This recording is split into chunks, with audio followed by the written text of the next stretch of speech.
Alright, so you know what? I think we're going to start this review off a little different. You know, I don't know how this happened. Henry Cavill, Alexandra Daddario, Ben Kingsley, Nathan Fillion, Stanley Tucci in the movie. Great cast of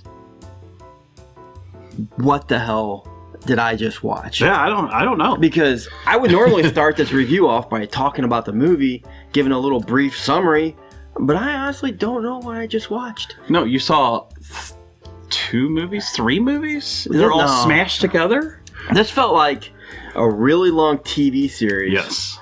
And then they changed their mind at the end and said, no, let's make it a movie. They said, we don't have Henry Cavill money, so we gotta take and condense it down into like an hour and a half. Yeah. I mean, I watched a trailer for this and I thought, man, this actually looks like it may be pretty good. And then I watched it and it was like, no, I understand why now this currently has a 0% on Rotten Tomatoes.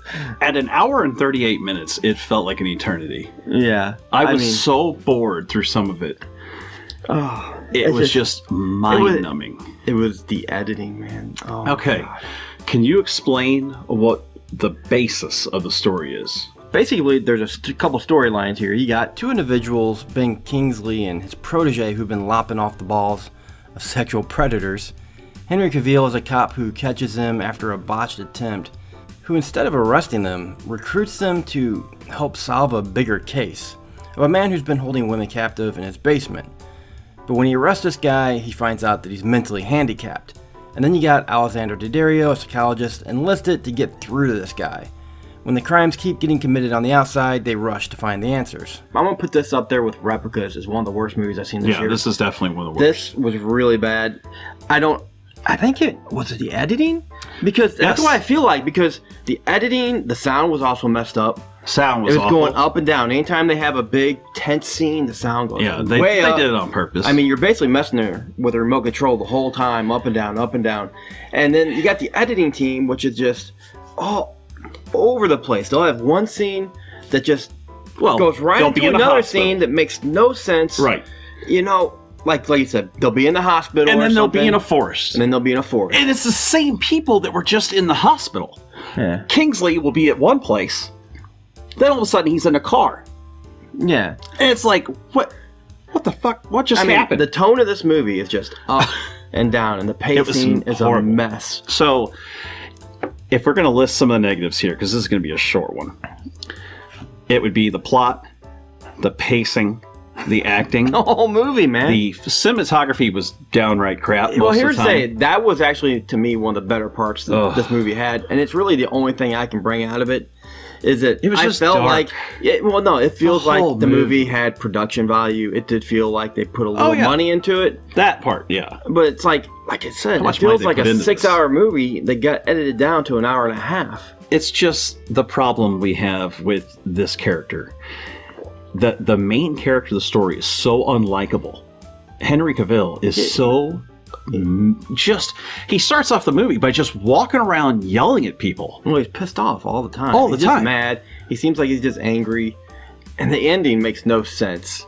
How that ended with the kid and her and him, I'm like, what? I appreciated the fact that the young girl actor that was the abductee playing the part of an abductee. She was playing a role.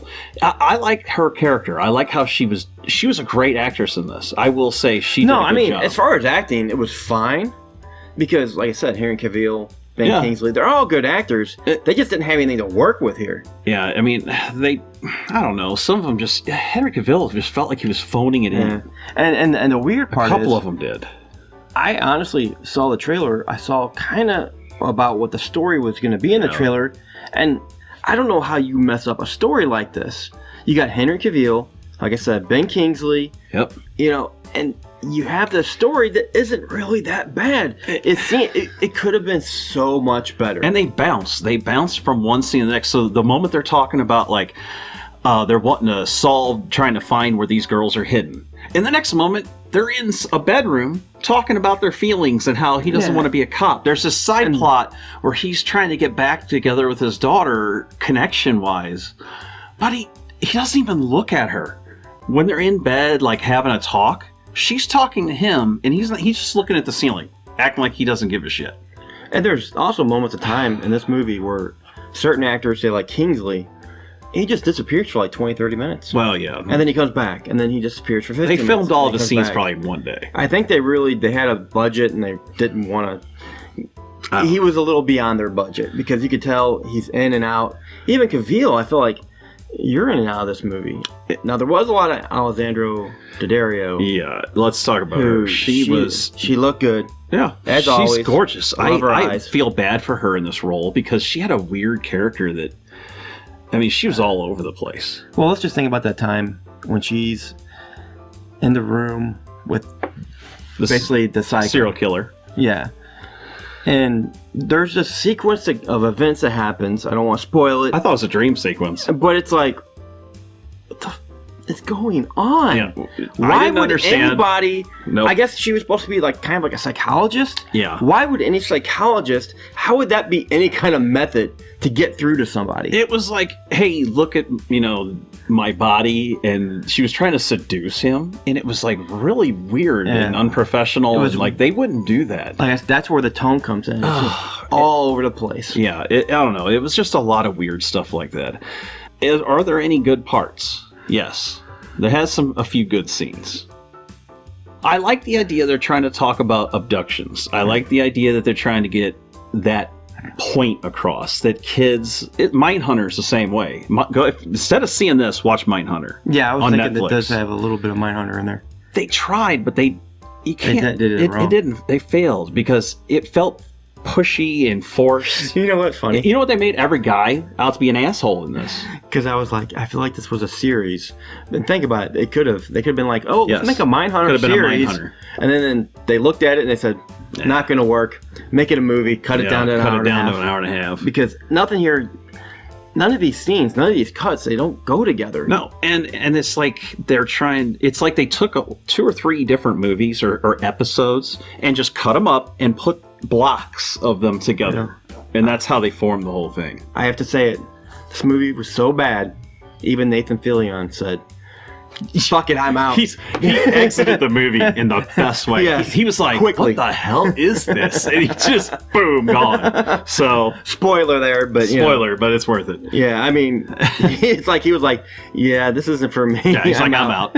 I'm shooting my agent. Cavill keeps giving me weird, evil looks. Yeah, oh my God. But yeah, so... I guess we should wrap this one up because there's nothing redeeming about this. There really isn't. Don't watch this. Watch something like Mindhunter. Watch any other cop drama on Netflix or any. Watch The Rookie. If you want to see Nate Fillion, watch The Rookie. He's fantastic in that. Yep. So, Larry, get us the hell out of here. Anyways, guys, don't forget, hit the subscribe button, like, share, check our Facebook out, our Instagram, and our Twitter channel. Please do. But until next time, guys, I think that's all we got. So we'll see you later. Peace. See ya. Holy shit. So, okay. Hold on. We forgot to give that one a score.